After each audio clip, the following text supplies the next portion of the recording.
అందరికీ నమస్కారం. గురుతత్వం ప్రేక్షకులకు విజ్ఞప్తి. జీ తెలుగు ఓంకారం వీడియోస్ మరియు గురుతత్వం ఛానల్ వీడియోస్‌తో ఫేక్ యూట్యూబ్ ఛానల్స్ మరియు ఐడీలు క్రియేట్ చేసి మిమ్మల్ని గురూజీ పేరు చెప్పి మోసం చేస్తున్నారు. గురూజీ ఎప్పుడూ ఫోన్ కాల్స్‌లో జాతకం చెప్పరు. గురూజీని నేరుగా కలవాలి అనుకుంటే బెంగళూరులో ఉన్న ఆయన కార్యాలయానికి వెళ్ళగలరు. మీకు ఆ వివరాలు జీ తెలుగు ఓంకారం కార్యక్రమంలో చూపించబడుతుంది. అదేవిధంగా గురుతత్వం వీడియోస్లో బెంగళూరు ఆఫీస్ ఫోన్ నెంబర్లు ఇవ్వడం జరుగుతుంది. ఇటువంటి మోసాలు జరిగినప్పుడు గురూజీకి కానీ గురుతత్వం ఛానల్కి కానీ జీ తెలుగు కార్యక్రమానికి కానీ ఎలాంటి సంబంధం లేదు అని గుర్తించగలరు. బ్రహ్మోస్మి శ్రీ గురుభ్యో నమః. హరి ఓం.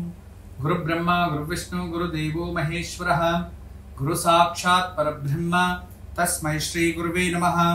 గురువే సర్వలోకానాం విషజే భవరోగిణాం నిదయే సర్వ విద్యానాం దక్షిణామూర్తయే నమః. ఆదిశేషాయ నమస్తుభ్యం అనంతఫలదాయకం. నమో అస్తు పద్మనాభాయ నాగానాం పతయే నమః. సర్వేభ్యో మహాజనభ్యో మాతృపితృదేవతభ్యో ఆచార్య దేవతభ్యో నమో నమః. హరి ఓం. విశ్వావసో నామ సంవత్సర ఉత్తరాయణ గ్రీష్మ ఋతో జ్యేష్ఠ మాస శుక్లపక్ష తృతీయ. ఈ రోజు ఆరిద్ర నక్షత్రం గురువారం. ఈరోజు మనమందరం కూడా ఈరోజు మంత్రబలంలో దత్తాత్రేయ నామాన్ని స్మరించాలి, లేదు అంటే హయగ్రీవ నామాన్ని స్మరించాలి. దత్తాత్రేయ నామాన్ని జపిస్తే గురు అనుగ్రహంతో పాటు ఉద్యోగము, ప్రగతి, ప్రమోషన్స్ ఇటువంటివి ప్రాప్తిస్తాయి. హయగ్రీవ ఓం హయగ్రీవాయ నమః అనే నామాన్ని జపించడం వలన ఇదే ప్రతిఫలంతో పాటు జ్ఞానము, ధర్మము ప్రాప్తిస్తుంది. ఈరోజు అందరూ కూడా ఓం హయగ్రీవాయ నమః అనే నామాన్ని ఈరోజు మంత్రబలంలో జపిద్దాం. జ్ఞానానందమయం దేవం, జ్ఞానానికి అధిపతి, జ్ఞానానికి ప్రతీకం. చూడండి, మనకి హయగ్రీవ స్వామి ఆ ముఖము ఏ విధానంగా మనకి కనబడుతుందో అదే విధానంగానే మనకి అశ్విని దేవతలకు కూడా ముఖ వ్యక్తి అలాగే ఉంటుంది. అంటే ఆ ముఖ దృశ్యావళి అలాగే కనబడుతుంది. ఆ ఒక అశ్విని కుమార్ల అనుగ్రహంతో ఇక్కడ పండితులు, ఆయుర్వేదము, సైంటిస్టులు వీటన్నిటికీ అనుకూలంగా ఉండాలి అంటే అశ్విని కుమార్ల అనుగ్రహం ఉండాలి. అదే విధానంగానే హయగ్రీవ స్వామిని ఎవరైతే జపిస్తారో, రోజు నిత్యము పూజిస్తారో, హయగ్రీవ నామ మంత్రాన్ని నిత్యము ఆరాధిస్తారో వాళ్ళు మహామేధావులు, జ్ఞానులు, ప్రకృతి శాస్త్రాన్ని అధ్యయనం చేసేవారు, వైద్యకీయ శాస్త్రాన్ని అధ్యయనం చేసేవారు, ఖగోళ శాస్త్రాన్ని అధ్యయనం చేసేవారు, ఇక పెద్ద పెద్ద సైంటిస్టులు, పెద్ద పెద్ద పిహెచ్డి చేసేవాళ్ళు, అటువంటి వారందరూ కూడా హయగ్రీవ స్వామిని స్మరిస్తూ మీరు ప్రయత్నిస్తూ ఉంటే ఖచ్చితంగా మీకు ఆ ప్రతిఫలం ప్రాప్తిస్తుంది. ఈ రోజైతే మనమందరూ కూడా ఓం హయగ్రీవాయ నమః అనే నామాన్ని జపిద్దాం. ఓం హయగ్రీవాయ నమః. హయగ్రీవాయ నమః చాలా విశేషం. ఈ హయగ్రీవ స్వామిని ఎవరైతే ఈరోజు ధ్యానం చేస్తారో వాళ్ళందరికీ కూడా జ్ఞానం ప్రాప్తిస్తుంది. అంతేకాదు, మీ ధ్యేయము, మీ లక్ష్యం ఏదైతే ఉంటుందో దాన్ని చేరుకోవడానికి హయగ్రీవ స్వామి ఆశీస్సులు ఉంటాయి. ఇక ఈరోజు మంచి మాట. జీవితంలో చాలా మంది మిమ్మల్ని అంటూ ఉంటారు, లేదా మీ పిల్లల్ని అంటూ ఉంటారు, లేదా మీరే మీ పిల్లల్ని అంటూ ఉంటారు, దారి తప్పిపోయాడు, దారి తప్పిపోయాడు. అవును కదా? ఒకటి ఆలోచించండి, ఎప్పుడైనా దారి తప్పిపోతే కదా కొత్త దారి ఏర్పడేది. నిజమే కదా? ఇది అసలైన సత్యము అదే. జీవితంలో మనము ఒక ప్రయాణం చేస్తూ ఉండేటప్పుడు ఆ దారి తప్పిపోతేనే ఇంకొక కొత్త దారి ఏర్పడుతుంది. అంటే ఎప్పుడు కూడా ఒకే ఆలోచనలో మీరు ఉంటే ఎప్పటికీ వేరే ఆలోచనలు సృష్టి అవ్వవు. ఎప్పుడైతే ఈ ఆలోచన తప్పిపోతుందో ఇంకా కొత్త ఆలోచనలు ఉత్పత్తి అవుతూ ఉంటాయి. ఇది జ్ఞానం తోడయ్యి, విద్య తోడయ్యి కొత్త దారిని వెతుక్కుంటే ఆ దారి మళ్ళీ ఉన్నత స్థానానికి శిఖరానికి తీసుకెళ్తుంది. అదే దుర్బుద్ధితోనో దురాశతోనో కోపంతోనో మీరు ఇంకొక దారిని వెతుక్కుంటే అదే వినాశనం చేస్తుంది. ఇది బాగా గుర్తుపెట్టుకోండి. ఎందుకంటే ఏదో ఒక మార్గంలో మీరు వెళ్తూ ఉంటారు, ఒక అధర్మ మార్గంలో మీరు వెళ్తూ ఉంటారు. ఆ దారి తప్పితే కదా మీకు ధర్మ మార్గం ఏర్పడుతుంది. ఇది దీని అంతరార్థం. దాని నుంచి దయచేసి ఎప్పుడు కూడా మీ జీవితంలో మీరు అభివృద్ధి చెందాలి అంటే ధర్మ మార్గాల్ని, కొత్త కొత్త మార్గాల్ని మనము వెతుక్కుంటూ ఉండాలి, సృష్టించుకుంటూ ఉండాలి. అప్పుడే మన జీవితంలో అద్భుతమైన వ్యక్తులుగా మనం మారచ్చు. మనలో ఏదైనా దురాశ మనోభావం, అహంకార మనోభావం ఉంది అనుకోండి, ఇక జీవితం సర్వదా వ్యర్థం.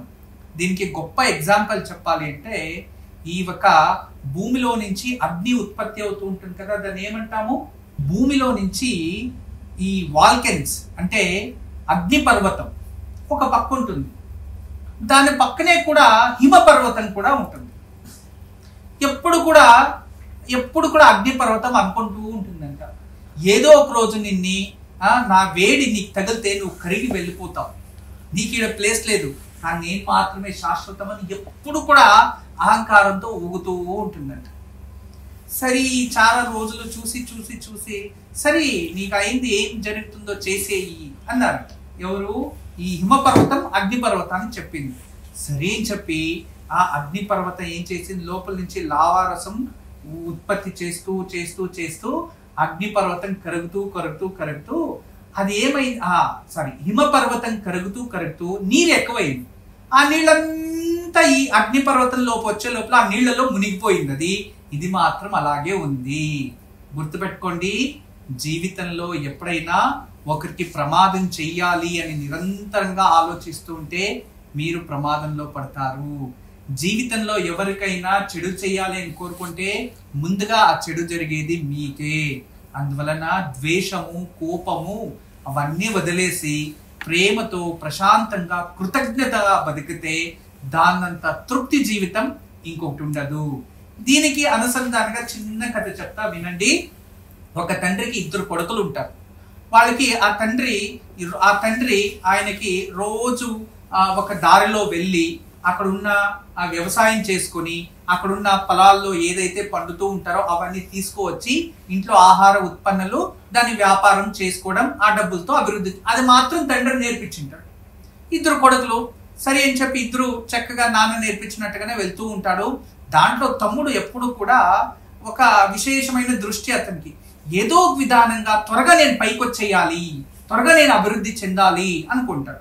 సరే అలాగే అని చెప్పి ఇప్పుడు ఇంట్లో గొడవ పడుతూ ఉంటే, సరే నాన్న నీ బిజినెస్ నువ్వు చేసుకో, నువ్వు అభివృద్ధి చెందు నీ భార్య పిల్లలతో నీ తండ్రి పంపిస్తాడు. సరే అని చెప్పి ఇతను ఏం చేస్తాడు, అది అక్కడే వెళ్ళి ఇవన్నీ కావాలి కదా, రోజు అన్న వెళ్తూ ఉంటాడు కదా, అన్న కన్నా నేను ముందుగా వెళ్ళి చేరుకొనేసి అవన్నీ తీసుకువచ్చేసి ఎక్కువ వ్యాపారం చేసేయాలి అని చెప్పి ఆలోచించుకొని ఏం చేస్తాడంటే రోజు వెళ్తూ ఉంటే అదే దారిలో వెళ్తే అన్నకి నేను దొరికిపోతాను కదా అని చెప్పి అప్పుడు ఆయన షార్ట్ కట్ దారి వెతుక్కుంటాడు. అడవిలో షార్ట్ కట్ దారి వెతుక్కొని వెళ్తాడు. వెళ్తూ ఆ మధ్యలో నీళ్లు వస్తాయి ఒక చోటు, ఆ మధ్యలో ముళ్ళు కంపలు ఉంటాయి, తర్వాత వృతాకారమైన మృగాలు, సర్పాలు. సాయంత్రం వరకు అతను అక్కడ వెళ్ళడానికి కూడా కాకపోయింది. అంత లోపల అన్న తీసుకొచ్చి అమ్ముకొని అతను ఉన్నాడు. తర్వాత 2వ రోజు మళ్ళీ అదే పని చేస్తాడు, 3వ రోజు అదే పని చేస్తాడు. ఆఖరికి ఆ అడవిల్లోనే అతను చిక్కు వేసుకొని ఒక మృగాలకి అతను ఆహారంగా మారిపోతాడు. ఈ ఒక కథలో ఉన్న అంతరార్థం ఏంటంటే ఒకటే, ఎప్పుడు కూడా ఒకరికన్నా మనం గొప్పవాళ్ళు అవ్వాలి అనుకోవాలి, తప్పలేదు. కానీ దురుద్దేశంతో ఒకరు మోసం చేసి మనం పైకి రావాలి, ఒకరితో లాక్కొని మనం పైకి రావాలి అనుకొని మాత్రం చేస్తే ఖచ్చితంగా జీవితంలో ప్రమాదంలో చిక్కేసుకుంటారు. అంటే ఎప్పుడు కూడా అభివృద్ధి చెందాలని అడ్డదారులు వెతుక్కుంటే, అప్పులు చేసేసి పెద్దగా బిజినెస్ చేసి నేను గొప్పని అయిపోతాను అనుకొని అడ్డదారులు వెతుక్కున్నా, బెట్టింగ్ యాప్స్ ఏదైతే ఉన్నాయో అటువైపు వెళ్ళినా, లేదా ఏదో ఒక చెడు మార్గంలో డబ్బులు సంపాదించాలనుకున్నా మీ జీవితం కొలాప్స్ అవడం సత్యము. ఎప్పుడైతే మీ కష్టాన్ని మీరు నమ్ముకొని తెలివిగా బతుకుతారో వాళ్ళే గొప్పోళ్ళు అవుతారు. ఈ కథలో ఉన్న సారాంశం ఒకటే, జీవితంలో తెలివిగా బాధ్యతగా బతికే వాళ్ళు ఎప్పుడు గొప్పవాళ్ళుగానే ఉంటారు. అడ్డదారులను ఎదుర్కొన్న వారు ఏదో ఒక రోజు అదే అడ్డదారుల్లోనే వాళ్ళకి వినాశనం ఖచ్చితం. దాన్ని గుర్తుపెట్టుకోండి. ఇక ఈ రోజు మన సంప్రదాయంలో కొన్ని ఆచరణ పద్ధతుల్లో ఈ ఒక జ్యేష్ఠ మాసంలో వివాహాలు చేసుకోకూడదా, జ్యేష్ఠ పుత్రుడు అని ఉంది. ఇక్కడ త్రిజ్యేష్ఠ అంటాం, త్రిజ్యేష్ఠ అంటుంటాం. అంటే త్రిజ్యేష్ఠ అంటే జ్యేష్ఠ పుత్రుడు కానీ జ్యేష్ఠ పుత్రిక కానీ జ్యేష్ఠ మాసంలో జ్యేష్ఠ పుత్రికని చేసుకోకూడదు, గుర్తుపెట్టుకోవాలి. అంటే మొదటి సంతానం అబ్బాయి, మొదటి సంతానం అమ్మాయిని, అంటే జ్యేష్ఠ పుత్రుడు జ్యేష్ఠ వధు, తర్వాత జ్యేష్ఠ మాసం, దీన్ని త్రిజ్యేష్ఠ అంటాం. ఇలా చేసుకోకూడదు. అయితే జ్యేష్ఠ పుత్రుడు ద్వితీయ పుత్రిక ఉంటే వాళ్ళు పెళ్లి ఆచరించవచ్చు జ్యేష్ఠ మాసంలో. ఇక జ్యేష్ఠ పుత్రుడు కనిష్ట పుత్రుడు ఆచరించవచ్చు, జ్యేష్ఠ పుత్రుడు కనిష్ట పుత్రిక కూడా ఆచరించవచ్చు. జ్యేష్ఠ పుత్రిక ద్వితీయ పుత్రుడు ఆచరించవచ్చు జ్యేష్ఠ మాసంలో. ఇలా త్రిజ్యేష్ఠ అనేది కలవకూడదు. జ్యేష్ఠ పుత్రిక అయ్యుండి జ్యేష్ఠ పుత్రుడు అయ్యుండి జ్యేష్ఠ మాసంలో చేసుకోకూడదు. జ్యేష్ఠ పుత్రుడు అయ్యుండి జ్యేష్ఠ పుత్రిక అయ్యి జ్యేష్ఠ మాసంలో చేసుకోకూడదు. మరియు జ్యేష్ఠ పుత్రిక జ్యేష్ఠ పుత్రుడు జ్యేష్ఠ నక్షత్రంలో కూడా చేసుకోకూడదు. మరియు జ్యేష్ఠ పుత్రుడు జ్యేష్ఠ మాసంలో జ్యేష్ఠ నక్షత్రంలో ఉన్న అమ్మాయిని కూడా పెళ్లి చేసుకోకూడదు. ఇలాంటివి ఉంటాయంటే 3 రకాల త్రిజ్యేష్ఠ అనేది కలవడం మంచిది కాదు అని మన జ్యోతిష్య శాస్త్రం. దాని నుంచి ఇటువంటి సంప్రదాయాల్ని మనం గౌరవించాలి, మనం పాటించాలి. అందువలన కాస్త జాగ్రత్త పడడం మంచిది అని నా అభిప్రాయం.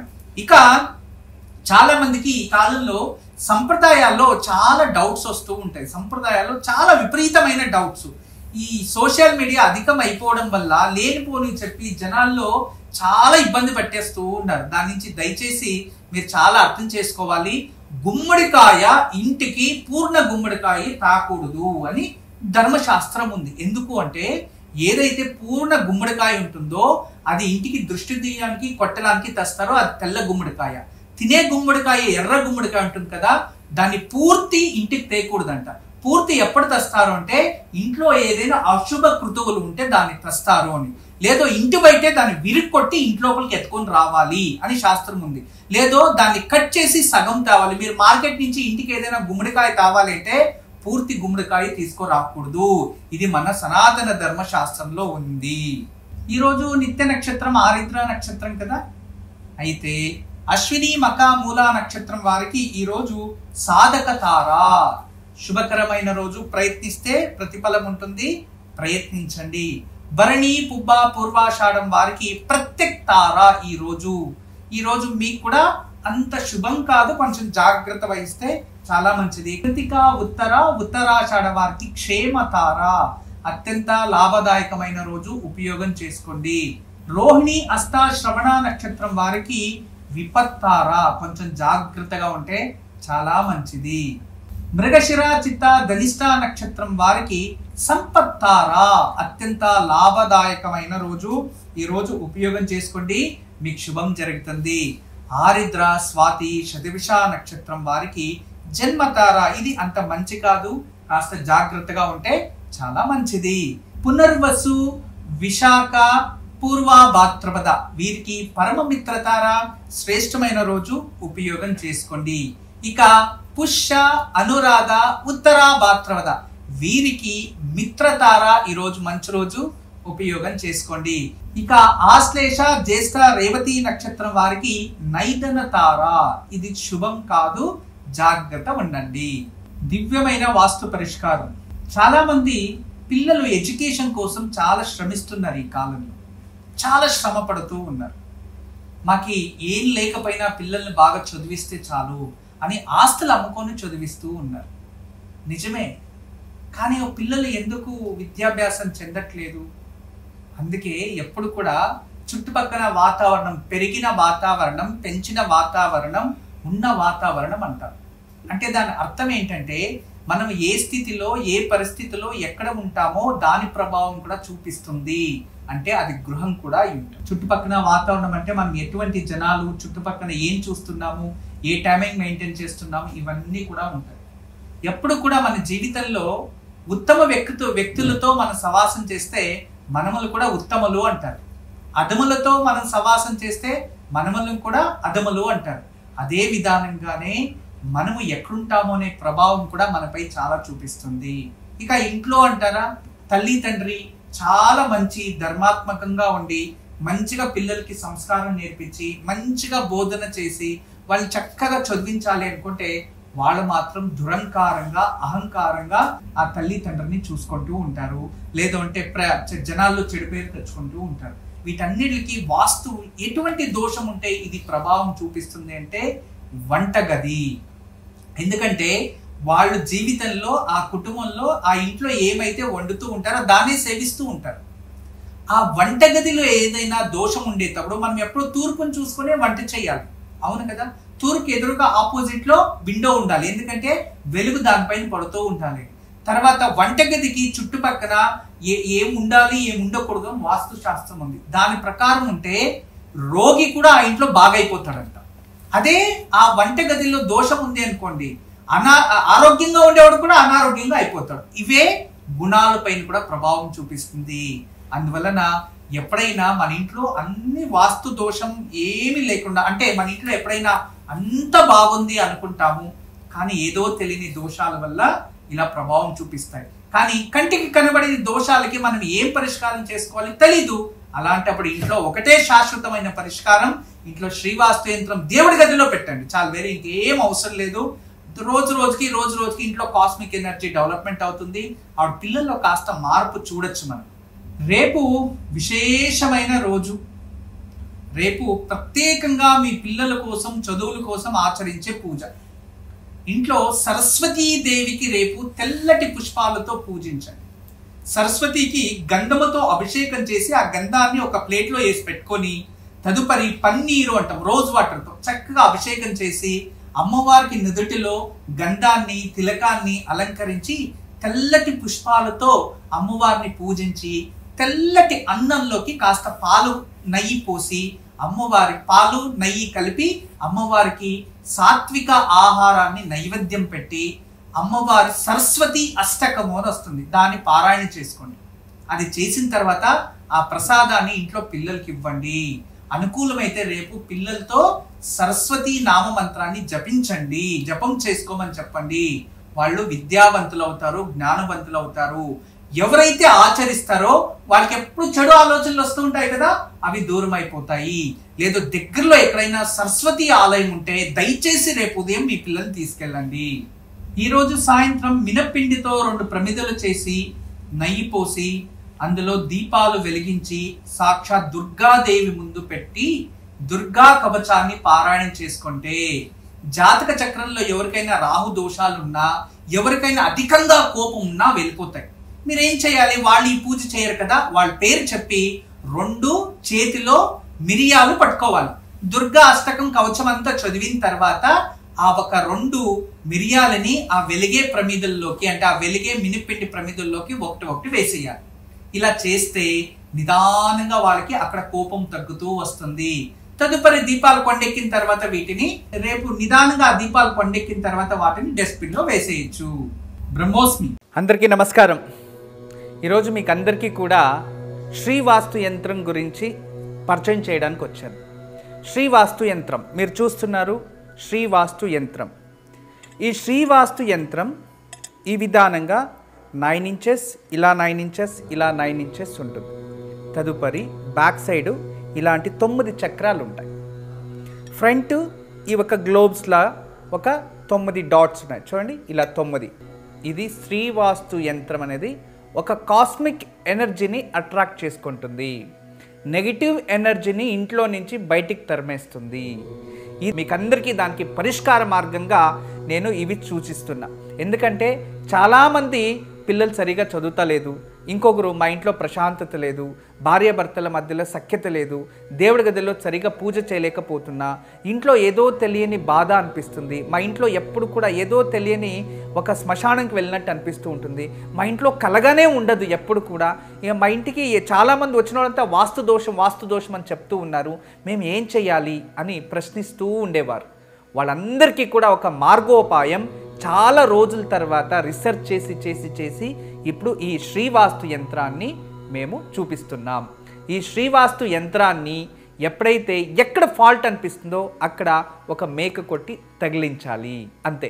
పిల్లలు చదువుతా లేదు, చదివే రూమ్లో పిల్లలు ఏకాగ్రతగా చదవాలి అనుకుంటున్నారా, అక్కడ ఒకటి తగిలించండి. మీరు నిద్రించే ఒక రూమ్లో మాకు సరిగా నిద్ర వస్తా లేదు, పడుకుంటే చెడు కళలు వస్తున్నాయి, నిద్రించే గదిలో ప్రశాంతత లేదు అనిపిస్తుంది, అక్కడ ఒకటి తగిలించండి. లేదు ఎవరో వాస్తు దోషం అని చెప్పారా, ఇంట్లో వాస్తు దోషాని కోసం ఇంటి హాల్లో ఒకటి తగిలించండి.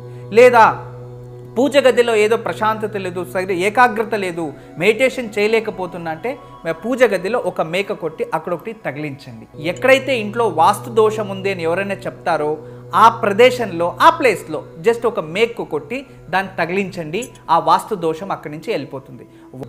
చాలా అద్భుతము, చాలా విశేషమైన శ్రీవాస్తు యంత్రం మీ వరకు తయారు చేయించాము. దీన్ని ఉపయోగించండి, దీన్ని లాభం పొందండి. నమస్కారం. వాస్తు యంత్రం సంప్రదించవలసిన నెంబర్లు 8844452344 040682766622.